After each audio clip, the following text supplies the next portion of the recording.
Welcome to 9works TV. Today we're celebrating 60 years of the iconic Porsche 911 Targa. We're going to be looking at its history, evolution and legacy before driving one of the oldest surviving examples still on the road today.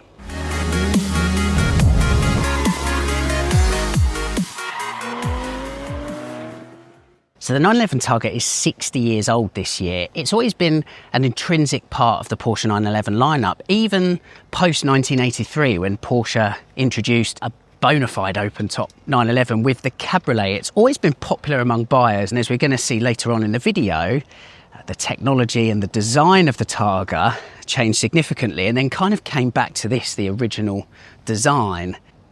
I actually covered the introduction of the 911 Targa in a recent video when I took the new 911 Targa to Sicily to retrace the Targa Florio route. It's the race on which the 911 Targa got its name from. There's no point me repeating myself, so I'm going to slot that bit in here to bring you up to speed. Porsche took the Targa Florio race very seriously. There are stories of drivers being sent to Sicily 6 months before the race in order to do recce's in potential cars that Porsche would be running. Think Sportomatic 911Rs, 917s even. They were all tried and tested here on what is a public road, don't forget. There's also, again, stories from locals of a nondescript garage near the coast that Porsche used as a base camp for the sports cars. That commitment paid off, and as I've mentioned previously in the video, Porsche is the most successful manufacturer at the Targa Florio with 11 outright wins using 11 different driver pairings. Incredible. So Stuttgart loves the race, and it loves the race so much it named its first open-top 911 after it. As you'll well know by now, the 911 was born in 1963. The first cars were produced for 1964. They were as coupes, but Porsche did want to create an open-top version like the 356 before it. The problem was a backlash stateside as to the feasibility or safety of open-topped cars. Now, Porsche did trial what we know now as a cabriolet body style. I remember writing about it and seeing a prototype up close, probably around 10 years ago now. It's still out there somewhere, people. But ultimately, the project failed due to rigidity issues. The solution was this, a roll bar at the B-pillar that would protect occupants on the inside in the event of the car rolling over. Now, believe it or not, Porsche's first working name for this roll bar concept was the safety cabriolet. Again, a direct response to US crash safety concerns stateside. Now, the marketing department, thankfully, did not go with 911 Safety Cabriolet as the name and wanted something a little bit more appealing, where they turned to success from one of its favourite races, the Targa Florio. It is said that 911 Flori was mooted as a potential name for the open-top car, and it was Harold Wagner, sales director at the time, unfortunately he's no longer with us, who said, well, look, why don't we just call the car Targa? And thus, the 911 Targa was born. Released in 1965, the 911 Targa is now 60 years old. Interestingly, Targa in Italian means license plate, and it's alleged that Porsche wasn't aware of this until filing the paperwork for the patent. So behold, 60 years of the 911 license plate. All right then, so that is kind of the top level of 911 Targa knowledge, but I want to dive a little bit deeper because it's its 60th birthday and I think the 911 Targa deserves it. Now, what a lot of people don't know is Ferry Porsche's first company car was an open-top Porsche, the 356, and actually Porsche's always offered open-top versions of the 356. As we've covered previously on the channel, it was so important, particularly to the American market, and was intrinsic to the success commercially of Porsche as a company in those early days. It was crucial, therefore, that when its successor came along in the 911, an open-top variant was available, and that didn't come without its problems. As we know, the 911 conceived in 1963, the earliest production cars arriving in 1964, and even by then Porsche was already trying to develop an open-top 911 variant. Now, as we know, that proved unsuccessful due to a number of factors. The first was rigidity of slicing the roof. That steel roof structure actually provided a lot of stiffness to the 911 Coupe's design.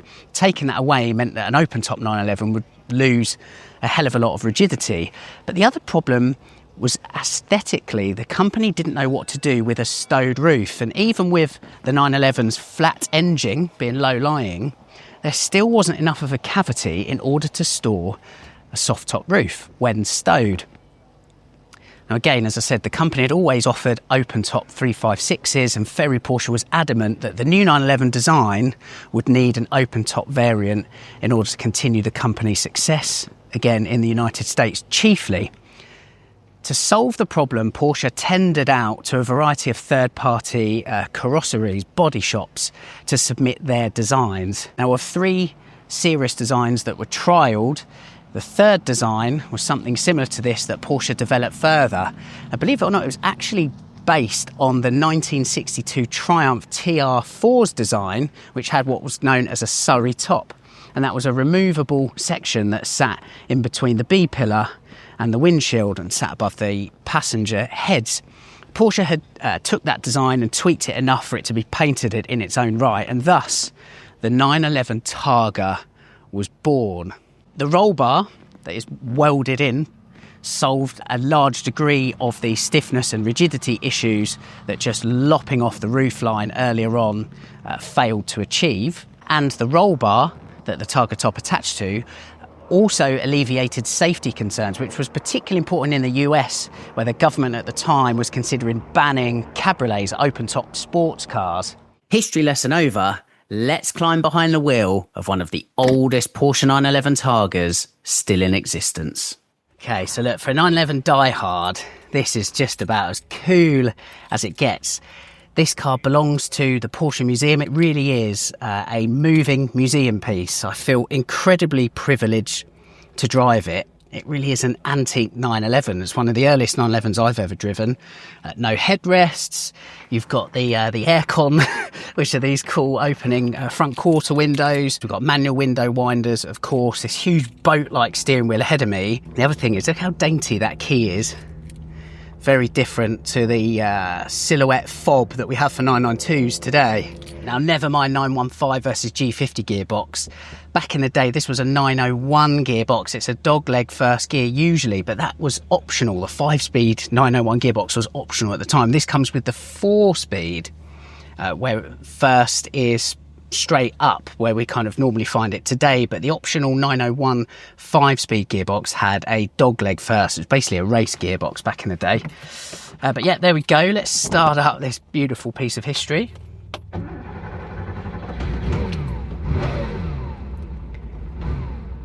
Sometimes with these cars running on carburetors, they can be a pig to start. This one is on the button. It's a real time warp car, and a complete privilege to drive it.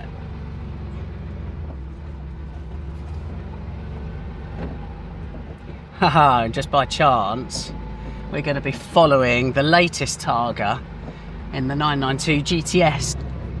So the colour, if you're wondering, is polo red. Again, we're way before the introduction of Guards Red, which in 2025 is celebrating 50 years.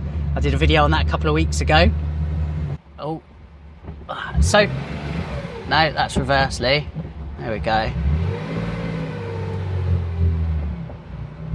Look at all this Goodwood traffic. Well, this has got to be the coolest car on this road today.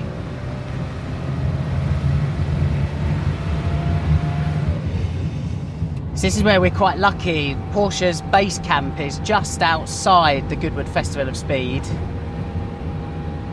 which means we don't have to get stuck in the traffic going into the festival. However, I am going to need to return this car shortly, which means I'm going to have to sit in that. But look, this genius Targa concept was a relative success right from the start, and so much so that Porsche proportioned 15% of daily 911 production to the Targa variant. So that is around 7 cars out of 55 a day that were produced back in 1967.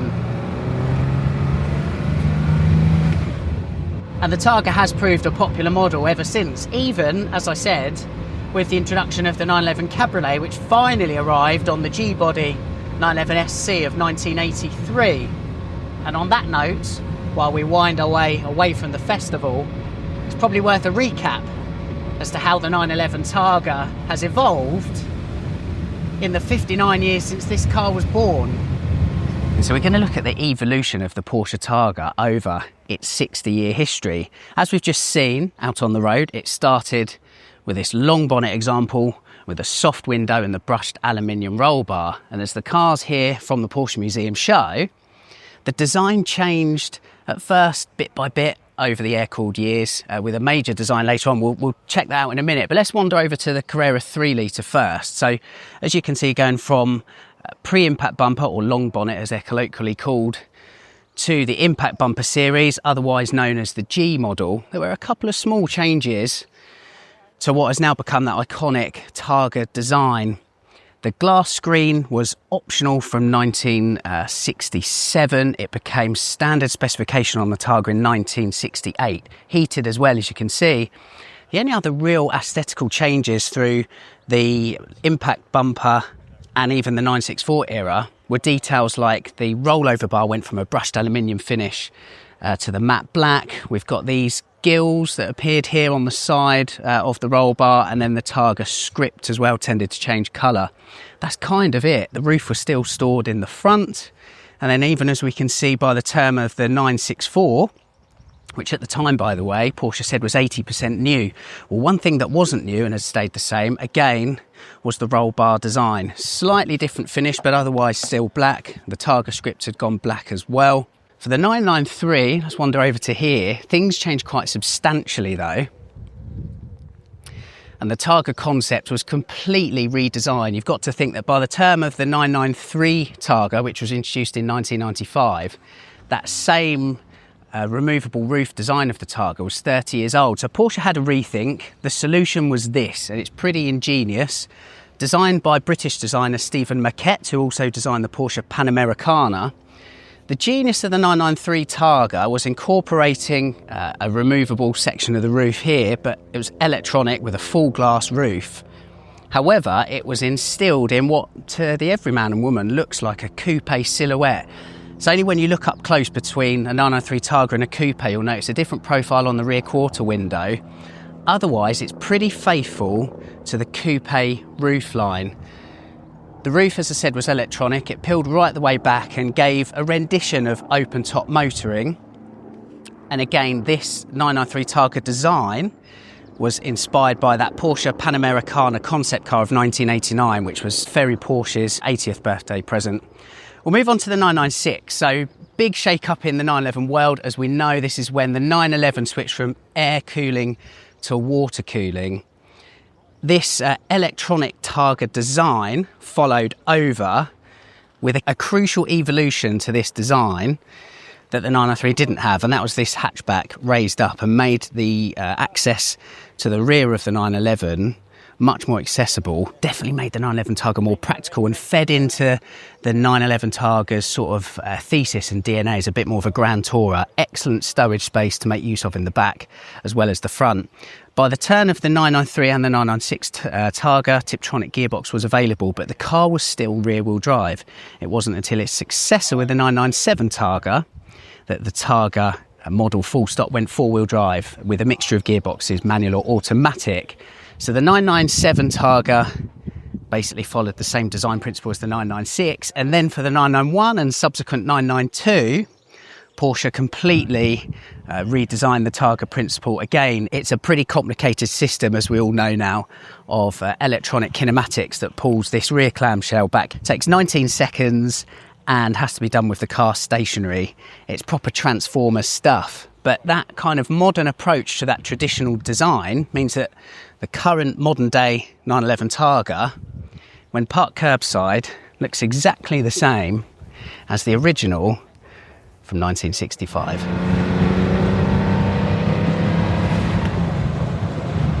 So beautiful. It's just a great way to enjoy particularly a classic where speed isn't necessarily of the essence. So this particular car is a 1967 car, which for the geeks among you means a couple of things. Number one, it's got door handles unique to this model year. They were literally for this 1968 model year only. It also means that the clocks ahead of us, they switched over from the green markings to white with the red needle. So the first year of that.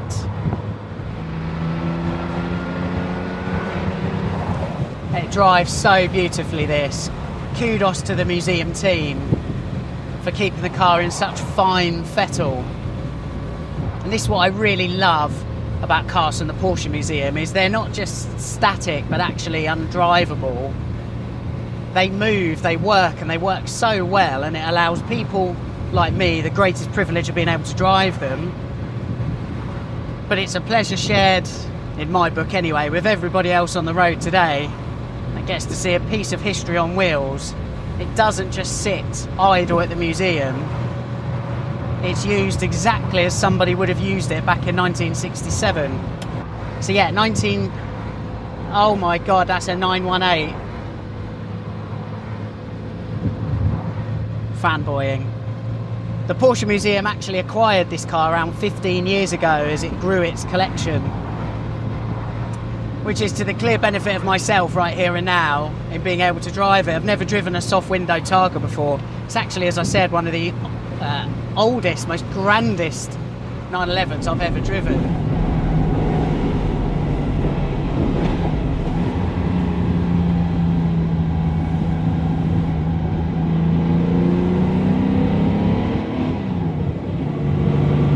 I think what amazes me so much about this car, this model line, is, you know, the 911 over the last 60 years has changed so much. This is a 2-litre car with a 4-speed gearbox and rear-wheel drive, whereas now modern day 911 Targas have 8 speeds with a PDK automatic gearbox. The GT products are 4 litres in capacity, and we've got all manner of different configurations: 2-wheel drive, all-wheel drive, etc, etc, not to mention all the tech that's attached to these sports cars. And yet, despite the overall car changing so much, and indeed the world around it, the 911 Targa model, the concept, has pretty much stayed the same. And sure, there's fancy kinematics at work to add a degree of modern day practicality. The reality is the 911 Targa still comes with a roll hoop and a removable top above your head. There's a couple of points of note here. The first being how genius that original design was to not only make the grade and turn the 911 Targa into a success, but for it to still be used 60 years later is so impressive. But then there's the innovative engineering behind the modern day cars that allow the 911 Targa to still rock this look. It's pretty cool, and I think all adds into the legend of the 911 Targa. There we go, that is the story of the 911 Targa, including a fabulous Thursday drive in one of the oldest surviving examples on the planet. The opportunity to drive this sort of car is never lost on me. I just so appreciate these cars and you know, modern day Targas that you see, and there are plenty of them. You know, their legacy is traced right the way back to this car, very nearly 60 years old, pretty much the same design as well. It's pretty incredible. I hope you found this video useful on the history, evolution and legacy of the Targa, an intrinsic part of 911 history that shows no sign of abating. Thanks to the museum team for allowing us some seat time in this piece of automotive history, moving automotive history. Thanks to Porsche GB as well for allowing us some seat time. And we'll see you again soon on another episode of Night Ways TV.